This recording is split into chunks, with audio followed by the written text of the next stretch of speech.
हरे कृष्णा।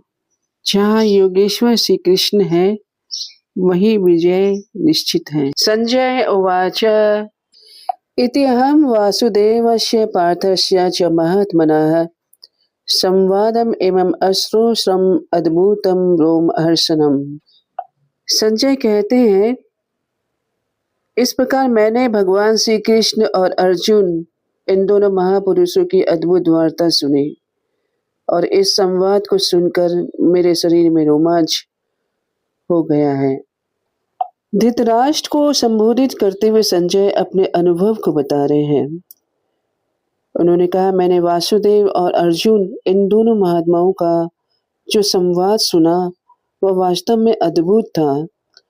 ऐसी वार्ता ना तो कभी पहले हुई थी और न कभी भविष्य में होगी। उसे सुनकर मैं बहुत ही आनंदित हो रहा हूँ और मेरा हृदय उल्लास से भर गया है।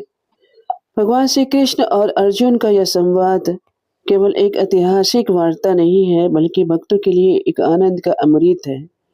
इसी में भगवान ने कर्म योग, ज्ञान योग, ध्यान योग और सबसे श्रेष्ठ भक्ति योग का रहस्य बताया।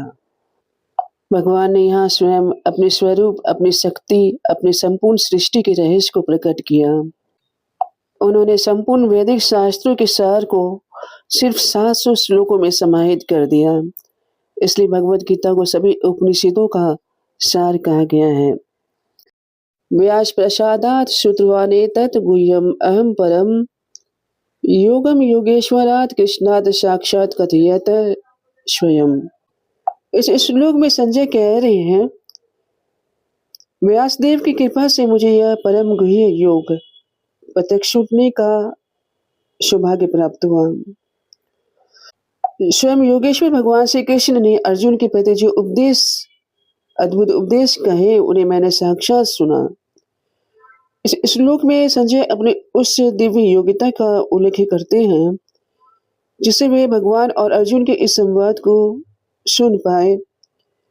श्री व्यासदेव की कृपा से उन्हें दिव्य चक्षु और श्रवण शक्ति प्राप्त हुई थी, जिसके द्वारा वे इस रहस्यपूर्ण वार्ता को देख और सुन पाए थे। संजय का हृदय कृतज्ञता से भर गया था। वे कहते हैं, मेरा परम सौभाग्य है कि मुझे स्वयं भगवान श्री कृष्ण से यह अद्भुत संवाद सुनने का अवसर मिला। श्रील प्रभुपाद जी लिखते हैं, साक्षात भगवान से सुनना या भगवान के प्रतिनिधि गुरु से सुनना, दोनों में कोई अंतर नहीं है, क्योंकि गुरु ही भगवान का माध्यम होता है। व्यासदेव स्वयं भगवान के शक्त्यावेश अवतार हैं। भगवान ने यह ज्ञान ब्रह्मा जी को दिया। ब्रह्मा जी ने नारद मुनि को, नारद मुनि ने व्यासदेव को, और व्यासदेव की कृपा से संजय को यह ज्ञान प्राप्त हुआ।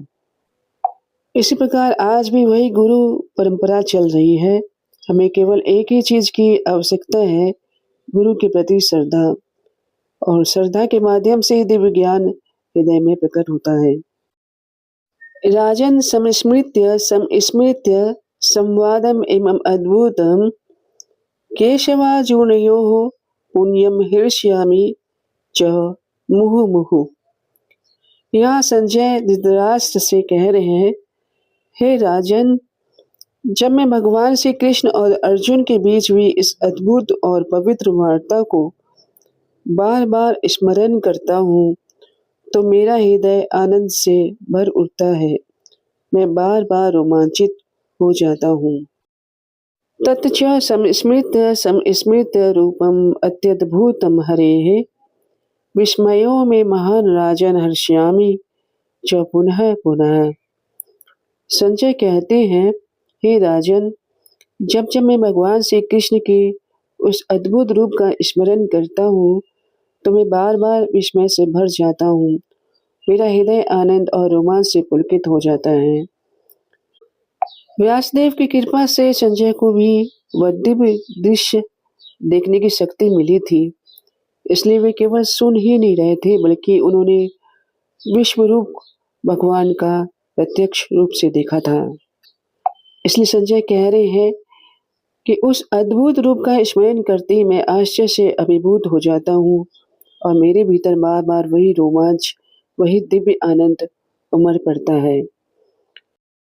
यत्र योगेश्वरः कृष्णो यत्र पार्थो धनुधरः तत्र श्री विजयो भूति दुर्वा नीति मति मम।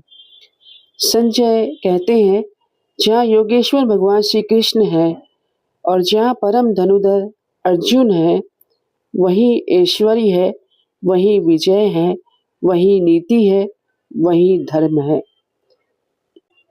ऐसा मेरा दृढ़ मत है।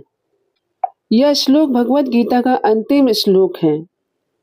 यहाँ संजय धृतराष्ट्र के प्रथम प्रश्न का उत्तर दे रहे हैं, जो उन्होंने युद्ध आरंभ होने से पहले पूछा था। धर्म क्षेत्रे कुरुक्षेत्रे संवेता युयुत्सवः मामकाः पांडवाश्चैव किम कुर्वत संजय। धृतराष्ट्र का मन अपने पुत्रों के प्रति विजय का गर्व था। उन्हें विश्वास था कि भीष्म, द्रोण और कर्ण जैसे महारथियों के रहते विजय उनके पक्ष में ही होगी। लेकिन भगवत गीता के अंत में संजय ने धृतराष्ट्र की उस आशा पर मानो कि एक विराम लगा दिया। संजय ने कहा, हे राजन, जहाँ योगेश्वर भगवान श्री कृष्ण है, जहाँ धर्म पक्ष पे खड़े अर्जुन है, विजय वही निश्चित है। क्योंकि मैंने भगवान के मुख से भगवत गीता सुनी है, भगवान के अनंत शक्तियों का अनुभव किया है, और उस अनुभव के आधार पर मैं कहता हूँ, विजय केवल भगवान के साथ रहने वालों की ही होती है। यह श्लोक हमें सिखाता है कि यदि हम भगवान के शरण में रहेंगे तो हमें न केवल विजय प्राप्त होगी, बल्कि ऐश्वर्य, नीति और धर्म सभी हमारे साथ चलने लगेंगे।